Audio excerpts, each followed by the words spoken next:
अस्सलाम वालेकुम dear students, उम्मीद करता हूँ आप सब खैरियत से होंगे। स्टूडेंट्स, आज हम डिस्कस करेंगे आईआर स्पेक्ट्रोस्कोपी का लेक्चर नंबर 4।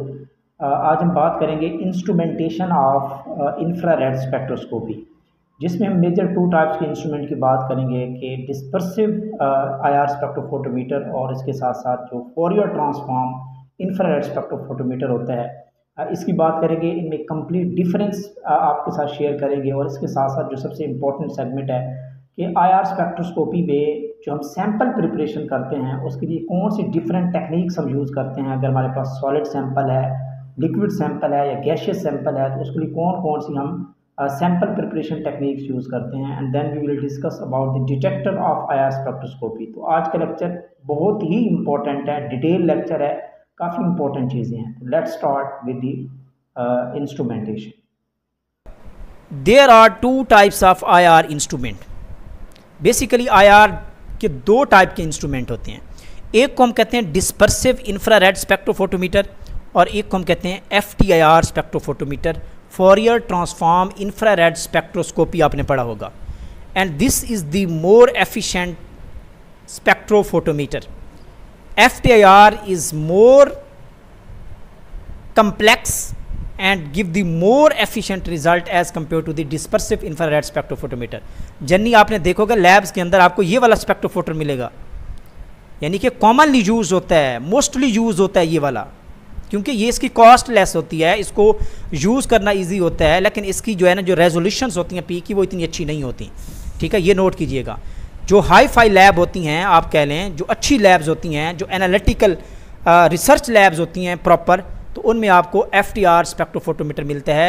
और अल्हम्दुलिल्लाह ये दोनों इंस्ट्रूमेंट मैंने हमारी लैब में एफटीआर इंस्ट्रूमेंट था, फोरियर ट्रांसफॉर्म इंफ्रारेड स्पेक्ट्रोस्कोपी, और मैंने एमफिल किया है from the national centre of excellence in analytical chemistry. और ये इंस्ट्रूमेंट अल्हम्दुलिल्लाह मैंने खुद जो है ना एक्सपीरियंस किए हैं। एफटीआर होगी, यूवी हो गई, जीसीएमएस हो गया, तो ये सारी चीज़ें, एमएस हो गया, ये सारी चीज़ें हमने वहाँ देखी और उनको रन किया है सैंपल को, तो भाई बड़ा मज़ा आया वहाँ अल्हम्दुलिल्लाह। ओके, अब हम बात कर लेते हैं डिस्पर्सिव इंफ्रारेड स्पेक्ट्रोफोटोमीटर। तो ये basically this is the simple IR spectrophotometer जो आपको हर लैब में अवेलेबल होगा, और दिस इज द कन्वेंशनल, ये क्लासिकल इंस्ट्रूमेंट है, मोस्टली यूज़ हो रहा होता है। और इसमें हम जनरली जो यूज़ होता है बेसिकली डिफ्रैक्शन ग्रेटिंग यूज़ होती है for the dispersion of wavelength को डिस्पर्स करने के लिए इसमें जो ग्रेटिंग यूज़ होती है वो जनरली डिफ्रैक्शन ग्रेटिंग यूज़ होती है। जबकि इसमें हम क्या यूज़ करते हैं, इंटरफेरोमीटर यूज़ होता है, वेरी इंपॉर्टेंट। इसमें हम क्या यूज़ करते हैं, इंटरफेरोमीटर यूज़ करते हैं। तो इसमें जो है whole range of IR use होती है, ठीक है, and simultaneously to produce an interferogram. तो इसमें बेसिकली हमारे पास इंटरफेरोग्राम आता है और बहुत ही अच्छा रिजल्ट होता है, और इंटरफेरेंस पैटर्न अपडेट होते हैं। इंटरफेरेंस पैटर्न की वजह से ये अच्छा रिजल्ट देता है। एंड मोर एडवांस टेक्नोलॉजी होती है, ये कंप्यूटर और मैक्रो प्रोसेसर इसमें मौजूद होता है इंस्ट्रूमेंट में, और ये मैथमेटिकल फंक्शन काम करता है। एफटीआर जो टर्म है ये basically this is the mathematical term, Fourier transform infrared spectroscopy. ये जो फोरियर ट्रांसफॉर्म है this is basically the calculated term, this is the mathematical term, ठीक है। And spectra obtained is known as interferogram, इसको कहते हैं। टाइम डोमेन के according ये स्पेक्ट्रा देता है, and but Fourier transformation convert it into the frequency domain. तो जनरली आपके पास जो ग्राफ आता है वो टाइम डोमेन में आता है, लेकिन जो फोरियर ट्रांसफॉर्म होता है वो उसको इंटरफेरोग्राम जो होता है वो इसको इंटरफेरोमीटर वो कन्वर्ट करके किस में देता है, फ्रीक्वेंसी डोमेन में वैल्यू देता है, और आपका अच्छा स्पेक्ट्रा आता है। ओके, इस तरफ बाकी डिफरेंस देख लेते हैं। इसमें लोअर लाइट थ्रो आउटपुट होता है, उसमें हायर लाइट होती है। इसमें low signal to noise ratio होता है, उसमें high signal to noise ratio होती है। इसमें लो रेजोल्यूशन होती है, इसमें अच्छी रेजोल्यूशन होती है। ये जनरली यूज़ होता है इन दी लैब्स, लेकिन ये अच्छी लैब्स में यूज़ होता है, सोफिस्टिकेटेड लैब्स में जनरली हम इसको यूज़ करते हैं, जो अच्छी हाई लेवल की लैब्स होती हैं, ठीक है। लेस एक्सपेंसिव होता है, ये मोर एक्सपेंसिव होता है। ये लेस सेंसिटिव होता है, ये मोर सेंसिटिव होता है। ये लेस फास्टर रिजल्ट देता है, ये मोर फास्टर रिजल्ट देता है। और हाई स्कैन ये स्कैनिंग इसमें होती है, और ये ऑलमोस्ट आपके 1 से 2 सेकंड में कंप्लीट स्कैन कर देता है, और this is the fast. Okay, अब जब सैम्पलिंग मोड्स की बात कर लेते हैं, अगर हम सैम्पलिंग की बात करें in case of in term of instrument, तो इसमें इंस्ट्रूमेंट में 2 टाइप्स के मोड्स होते हैं बेसिकली। तो एक को कहते हैं reflectance mode, and this is known as ATR mode, attenuated total reflectance. ATR stands for attenuated total reflectance. तो this is the reflectance mode. इसमें सैंपल प्रिपेयर करने की ज़रूरत नहीं होती। तो IR में FTR में जाके देखें तो इसमें मैंने देखिए खुद रन किए सैंपल। उसमें हम क्या करते थे, हम देखते थे कि आपकी नेचर की टाइप कैसी है। अगर तो आपने सैंपल प्रिपेयर किया हुआ है, यानी कि आपने KBR डिस्क बनाई हुई है अपने सैंपल से, ठीक है, तो वो फिर हम क्या करते थे, उस मॉड को रिमूव करके दूसरा मॉड हमारा पड़ा होता है, हम उसको जाके उसमें फिक्स कर देते हैं और फिर जाके डिस्क उसमें रखते हैं और फिर आप उसको क्या करते हैं, स्कैनिंग करवाते हैं और वो स्कैन करता है, ठीक है। तो उस वजह से आपको क्या होता है, इधर से स्क्रीन पे आपका रिजल्ट्स आ रहा होता है, स्पेक्ट्रा आ रहा होता है। तो इसमें जनरली क्या होता है, ATR में जो नो नीड ऑफ सैंपल, इसमें सैंपल की ज़रूरत नहीं होती। इसमें एक डायमंड क्रिस्टल होता है ATR मोड। जो ATR मोड होता है, जब हम इसको फिक्स करते हैं तो उसमें एक डायमंड क्रिस्टल होता है। सिंपली क्या करते हैं, आपका जो ड्रॉप होता है आपके सैंपल का, चाहे वो हनी है, चाहे वो कोई और सैंपल है, सोल्यूशन है, जो कुछ भी हो, वो सिंपल उस रेड कलर का डायमंड होता है। फॉर एग्जांपल ये आपका सरफेस है उस मोड की, ATR मोड की, this is the ATR mode. यहाँ पे एक रेड कलर का हीरा होता है, हीरा डायमंड, ठीक है। हम क्या करते हैं, थोड़ा सा कैपिलरी के थ्रू क्या करते हैं, आपके सैंपल का बिल्कुल सिंपल ड्रॉप इस पे डालते हैं, इस डायमंड के ऊपर। डिफ्यूज़ नहीं होना चाहिए, बिल्कुल सिंपल ड्रॉप। जैसे ये ड्रॉप करते हैं तो उधर से स्कैनिंग स्टार्ट करते हैं, तो फिर क्या होता है, आपका रिजल्ट आ जाता है, IR स्पेक्ट्रा आ जाता है। This is known as ATR mode. इसी तरह अगर आपका लिक्विड सैंपल नहीं है, सॉलिड है, तो उसके लिए भी आप ये मोड यूज़ कर सकते हैं। जनरली ये फाइबर्स के लिए होता है।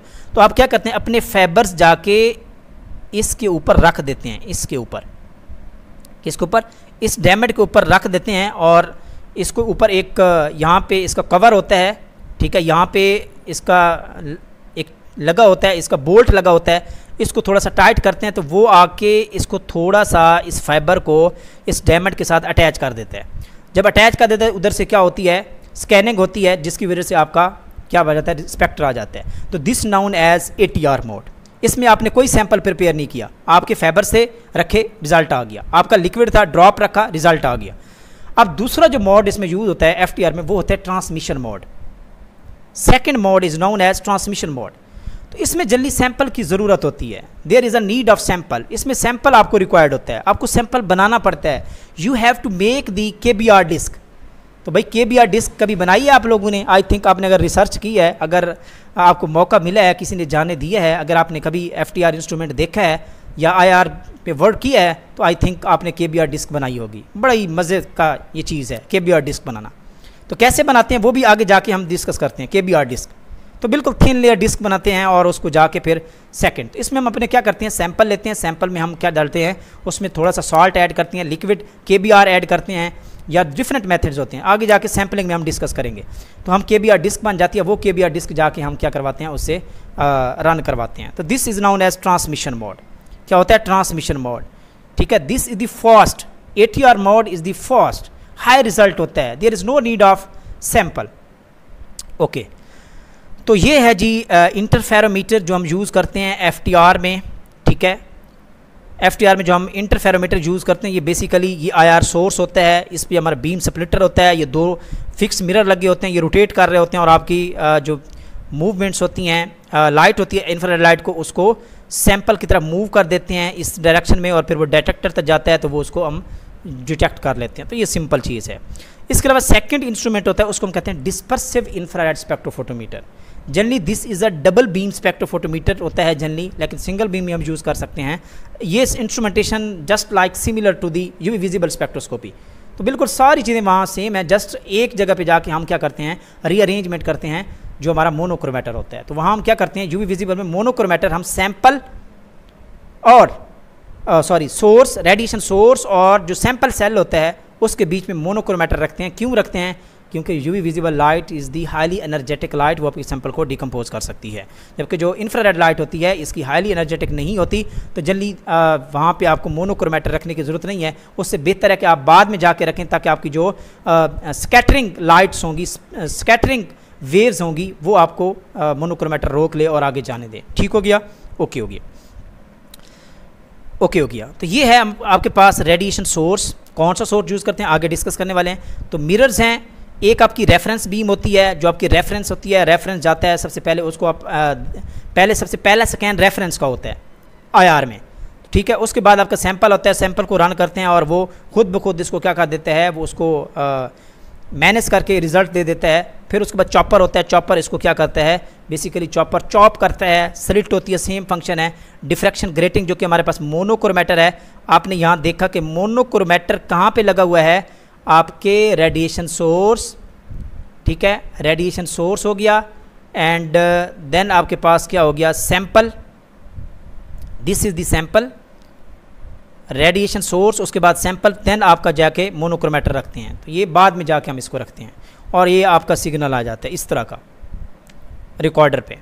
ये सिंगल बीम है, रेडिएशन सोर्स, सैंपल रख लेते हैं, फिर मोनोक्रोमेटर और डिटेक्टर, देन और रीड आउट डिवाइस।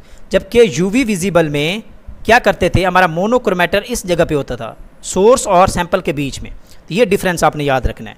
अब हम बात कर लेते हैं one by one in component को डिस्कस कर लेते हैं। आईआर, तो आईआर सोर्स कौन कौन से यूज़ कर सकते हैं, तो नरनेस्ट ग्लोबल सोर्स जनी हम यूज़ करते हैं। ये किसका बना होता है, ये मेटल ऑक्साइड की क्या होती है, रॉड होता है, मेटल ऑक्साइड का रॉड बना होता है। रॉड जो होता है ये मेटल ऑक्साइड का बना होता है। ऑक्साइड्स ऑफ थोरियम है, जिरकोनियम है, यट्रियम है, सीरियम है, ठीक है। ये हॉलो रॉड होता है। करंट इज ड्यू प्रोवाइडेड, आप क्या करते हैं, इसको वोल्टेज अप्लाई करते हैं इस रॉड को, ये मेटल ऑक्साइड का बना होता है। तो उसके बाद क्या करता है, जब ये हीट अप होता है तो उसके रिजल्ट में ये आईआर रेडिएशन क्या करता है, इंफ्रारेड रेडिएशन इमिट करता है और वो आगे जाके आपके सैंपल तक जाती हैं। इसी तरह सेकंड है ग्लोबल सोर्स, तो इसमें सिलिकॉन कार्बाइड का रॉड होता है, यानी कि सिलिकॉन कार्बाइड का रॉड बना होता है, ये भी हॉलो ही होता है। ये करंट अप्लाई करते हैं, सेम तरीका है, सिलिकॉन कार्बाइड है, इसको वोल्टेज अप्लाई करते हैं, लेकिन जनरली यहाँ आपने वोल्टेज लो वोल्टेज आपने रखना है। क्यों, क्योंकि सिलिकॉन कार्बाइड जो है ये अनस्टेबल है, इतना ज़्यादा स्टेबल नहीं है। तो अगर आप ज़्यादा टेम्परेचर देंगे तो ये डिकम्पोज हो जाएगा और फिर उसके बाद आप उसको आईआर रेडिएशन इमिट नहीं होगी। तो ये इस चीज़ का आपने ख्याल रखना है। थर्ड सोर्स जो होता है वो नाइक्रोम वायर भी आप यूज़ कर सकते हैं, रोडियम वायर भी यूज़ कर सकते हैं, टंगस्टन फिलामेंट भी यूज़ कर सकते हैं। ये भी आईआर जो है ना वो रेडिएशन इमिट करते हैं। तो ये इंपॉर्टेंट सोर्सेज हैं, तो ये आपने याद रखने, एग्जाम के हवाले से काफ़ी इंपॉर्टेंट चीज़ें हैं। अब हम बात कर लेते हैं जो कि मोस्ट इंपॉर्टेंट है, सैंपल हैंडलिंग। तो अभी मैंने बात की है इसके सैंपल जनरली टू टाइप्स के मोड्स हम यूज़ करते हैं, रिफ्लेक्टेंस मोड, ट्रांसमिशन मोड। तो जनरली जो रिफ्लेक्टेंस मोड होता है ये ATR मोड होता है और इसमें सैंपल बनाने की ज़रूरत नहीं होती, सिंपल डायमेट पे जाके क्या रखते हैं आप, सैंपल रखते हैं, चाहे लिक्विड है चाहे सॉलिड है, और रिजल्ट आ जाता है। लेकिन ट्रांसमिशन मोड में आपको सैंपल प्रिपेयर करना पड़ता है। कैसे सैंपल प्रिपेयर करेंगे, तो आइए चलते हैं देखते हैं कैसे सैंपल प्रिपेयर होता है। तो फर्स्ट ऑफ ऑल बात कर लेते हैं सॉलिड सैंपल की। ये जो सॉलिड सैंपल होता है बेसिकली, तो इसका फर्स्ट मेथड है डिस्क मेथड, जिसको KBR डिस्क मेथड कहते हैं, या प्रेस पैलेट टेक्निक भी हम इसको कहते हैं। सॉलिड के लिए फर्स्ट टेक्निक है। इसमें क्या करते हैं, हम सैंपल लेते हैं, रिक्वायर्ड सैंपल जिसको हमने एनालाइज करना होता है। ये जनरली बहुत थोड़ी क्वांटिटी में 5 मिलीग्राम तक इसका सैंपल ले लेते हैं और फिर KBR, this is known as dilute, ये डाइल्यूट फॉर्म में होता है। डाइल्यूट का मतलब यहाँ है कि ये डाइल्यूट फॉर्म नहीं है, यहाँ डाइल्यूट का मतलब है कि मोर क्वांटिटी में है, अबंडेंट क्वांटिटी में मौजूद होता है। ये ऑलमोस्ट 100 मिलीग्राम से 200 मिलीग्राम तक इसको आपने लेना है। आपने सैंपल लिया, KBR जो कि आयनिक कंपाउंड है उसमें आपने डाल दिया, ठीक है, और आपने यहाँ आयनिक कंपाउंड लेना होता है। क्यों, क्योंकि आयनिक कंपाउंड IR क्या होते हैं, these are the IR inactive. और अगर कोई ऐसा कंपाउंड में सोल्यूशन बनाएंगे तो फिर उसकी वजह से भी पीक आ जाएगी, फिर आपकी इंटरफेयरिंग सब्सटेंसेस स्टार्ट हो जाएंगी। ओके, यूज़ पेसल मोटर आपने लिया, आपने ये रखा, आपने डाला, उसको पेसल मोटर पे आपने इसको ग्राइंड किया, आपने पाउडर बनाया, पाउडर बन गया। पाउडर बनाने के बाद आपने क्या किया, कन्वर्टेड इनटू द डेस्क।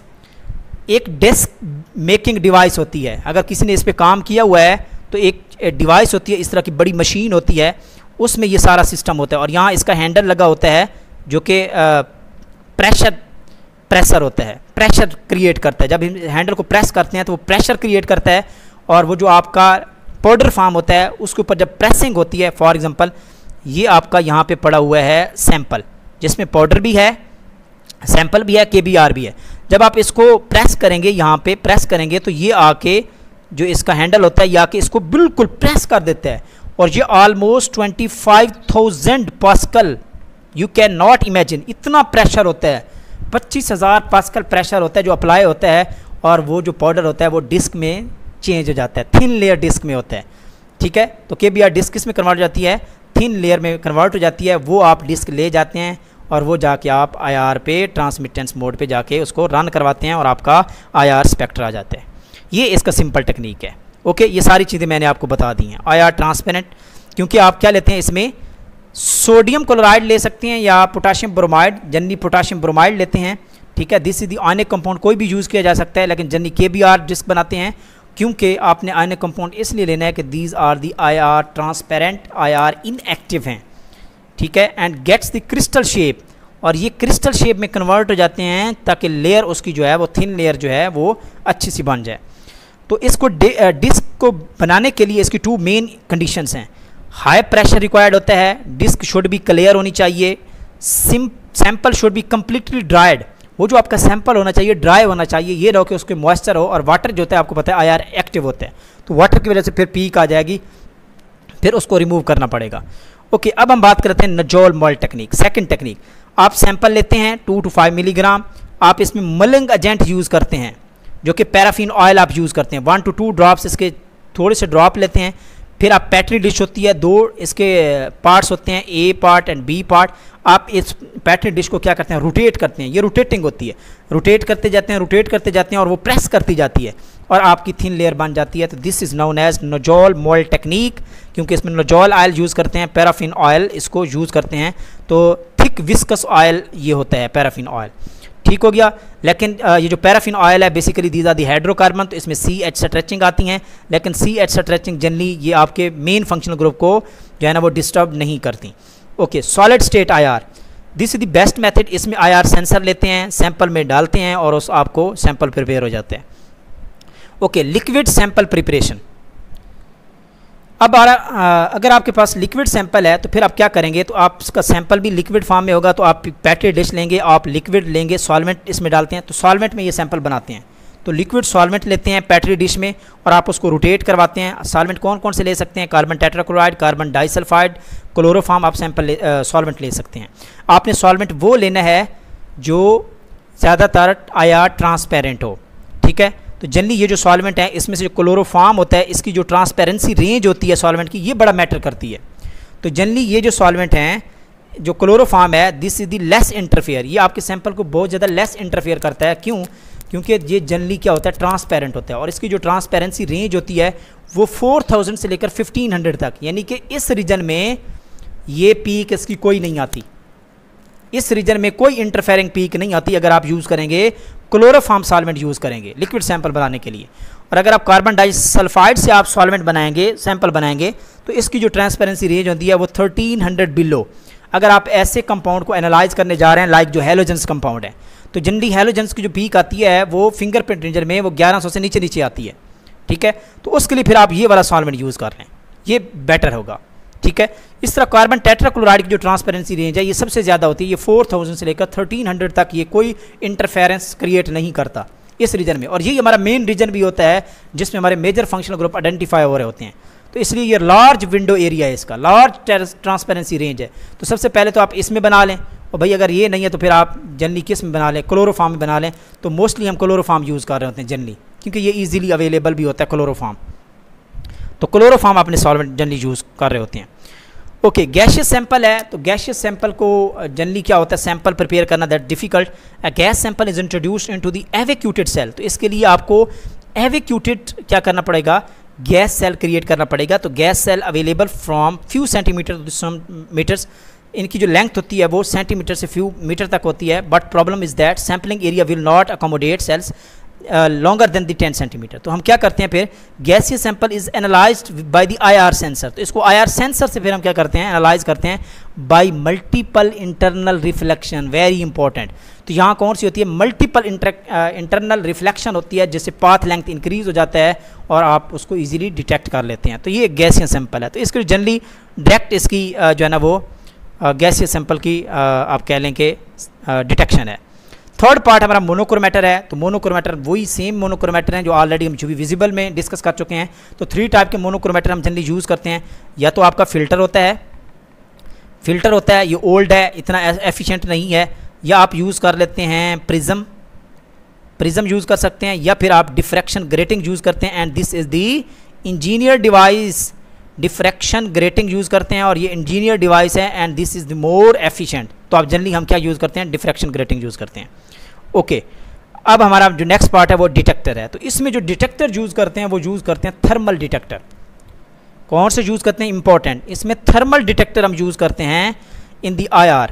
और ये किस प्रिंसिपल पे काम करते हैं, थर्मोकपल पे काम करते हैं। This work on the thermocouple. तो थर्मोकपल में भी आपने फिजिक्स में पढ़ा होगा।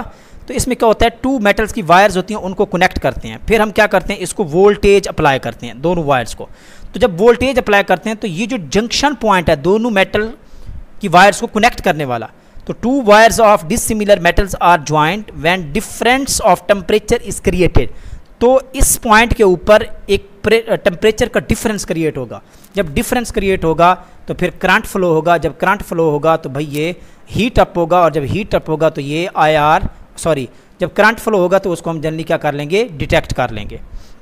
तो ये बेसिक इसका फंक्शन होता है। Due to the flow of current heat energy is produce, heat energy भी प्रोड्यूस होगी। Thermocouple convert this heat energy into the electrical energy, और इस हीट एनर्जी को किस में कन्वर्ट कर दिया जाएगा, इलेक्ट्रिकल एनर्जी में कन्वर्ट कर दिया जाएगा। और जितना ज़्यादा करंट प्रोड्यूस होगा IR रेडिएशन उतनी ज़्यादा इंटेंसिटी उसकी होगी।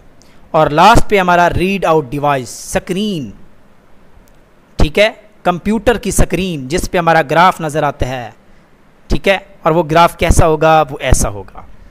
This is the graph, read out device. तो इसमें 2 टाइप्स के मोड्स होते हैं, दोनों अवेलेबल होते हैं, आपकी मर्जी, जो मर्जी यूज़ करना चाहो। तो वाई एक्सिस पे अब्जॉर्बेंस मोड भी होता है, ट्रांसमिटेंस मोड भी होता है, ठीक है। तो जनरली हम IR में किस को यूज़ करते हैं, ट्रांसमिटेंस मोड को यूज़ करते हैं। और ये वाला जो हाँ यही है, ठीक है, ओके। तो जनरली हम क्या करते हैं, ये ट्रांसमिटेंस मोड हम यूज़ करते हैं IR में। स्पेक्ट्रा आपने जितने भी देखे होंगे मोस्टली इस फॉर्म में होंगे। तो ठीक है, इसमें सिंपल है भाई, आप सॉफ्टवेयर में जाएं, आपका स्पेक्ट्रा गिवन होगा, ये तो मैंने खुद किया हुआ है, आपने भी शायद किया होगा जिन्होंने MPhil किया है। तो आप Ctrl+T प्रेस करें तो आपका ये स्पेक्ट्रा बिल्कुल इन्वर्स हो जाएगा, अब्जॉर्बेंस मोड में चला जाएगा, इस तरह आ जाएगा। तो इस तरह ये इसको इसलिए हम लेते हैं ट्रांसमिटेंस मोड में, क्योंकि आपकी जो वेव नंबर की वैल्यू होती हैं वो basically this is the base line, और यहाँ वेव नंबर की वैल्यूज़ होती हैं। तो इसको आइडेंटिफाई करना पीक्स को थोड़ा इजी होता है एज़ कम्पेयर टू दिस, वरना आप ये भी यूज़ कर सकते हैं, नो इशू। तो जनरली हम ट्रांसमिटेंस मोड यूज़ करते हैं। ओके, ये हमारी बेस लाइन होगी इस केस में, ठीक है। और इस केस में देखें तो this is our base line in this case. Okay हो गया।